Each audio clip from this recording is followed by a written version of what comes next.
Sa pangyayaring ito, kaya kung bakit nangyari yung accident na yan, dahil po yan, una sa pagmamadali. Sa pagmamadali, sometimes hindi natin makontrol ang sitwasyon o ang panahon. Kaya ang pinakamahalaga, drive smoothly, maging maingat lang talaga.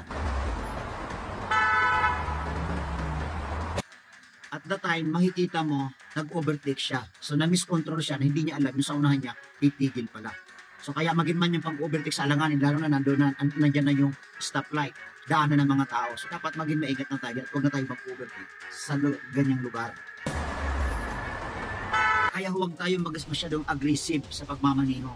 Kasi ito na nga pang mangyayari, kapag nagkamali ka, lahat ng damage magbabayaran mo at posible pang mabawas yung buhay mo sa ganyang sitwasyon. So kaya maging maingat po tayo everyday, lagi tayong manalangin for our safety. God bless you all.